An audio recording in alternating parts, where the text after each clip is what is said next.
Welcome back. This is Rebecca McCarthy again for South Seattle Community College and CMST 245. This is the last podcast this week for Rhetoric Online and our discussion of Chapter 2. Under the third consideration regarding how we look at new media in reflection to analyzing it, our authors bring us to this idea, the rhetoric of technology. And central to this particular section in the text is the difference between a determinist point of view and a relativist point of view of technology. Before I get there, let me talk a little bit, though. I'm going to go back to Kenneth Burke, and I want to talk a little bit about dramatism, because I think dramatism, which is this theory that I brought up earlier, although I don't think I gave you the terminology for it, so I apologize for that. But dramatism kind of sets us up nicely for this question regarding relativity or determinism and technology and rhetoric. So let me start there. Burke's dramatism, and it's also called the pentad often, asks us to analyze a particular scene using 5 main elements, okay? The act, that is what has happened, what are the actions in the scene itself, so where is the act occurring, what is the background situation, the agent, who is involved in the action, and what are these people's roles, agency, how does the agents go about creating the act, and purpose, why do the agents create the act? Now, if we are analyzing a certain scene, and let's go back to the presidential site. Let's say we are looking at a speech act that is being done in the Oval Office. The question is it the scene, which is the Oval Office, that makes the speech, which would be the act, right? Or is it the agent, the president, that brings relevance to that particular scene? Depending upon which way we look at it, right, we're going to have a different analysis. If we say that the scene itself brings about presidentialness, right, then that means you or I could stand in the middle of that Oval Office, start speaking, and our speech would have the reflections of a presidential speech. However, if we claim that it really is the person or the agent who actually brings about presidentialness, right, then we give the power to the agent and we take the power away from the scene itself. I'm hoping this makes sense. Sometimes we'll say that an act or a situation calls for a speech, right? And then sometimes we'll see that a speech actually creates a situation itself. And I would love to talk a little bit more about this, but I just want you basically to have a little bit of a background. This idea, is it the reality that is creating the speech, or is it the speech that is creating the reality? Now, let's keep this in mind as we look at this third consideration in Chapter 2. Now, I'm going to read a little bit from Chapter 2 about this idea of determinism versus relativism and the view of technology. And you can find this on page 47.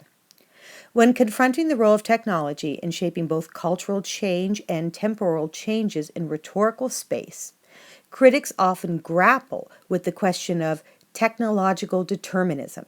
On the one hand, a determinist view understands technology itself to be the most significant indicator and catalyst of social and cultural change, determining how rhetoric is crafted, disseminated, taken up, and so on.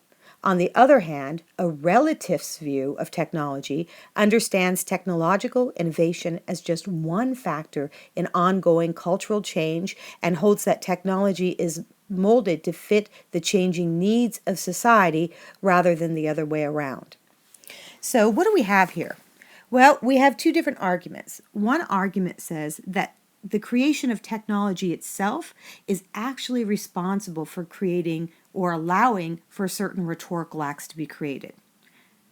The other point of view says that, well, no, we create technology in order to help our particular needs at a certain moment in time.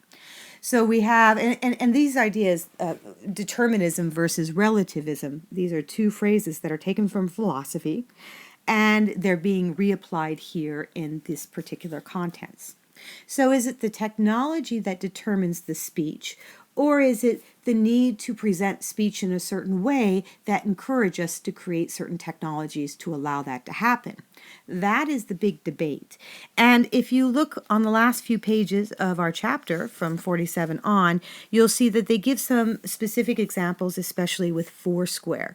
And the Foursquare example is really rather interesting. Now, if you're not familiar with Foursquare, Foursquare is a form of geosocial media, which basically means that if I go to a pizza place, and I think other people do this now too, other social medias, but if I go to a pizza place, right, and I want my friends to know that I'm there, I check in, right?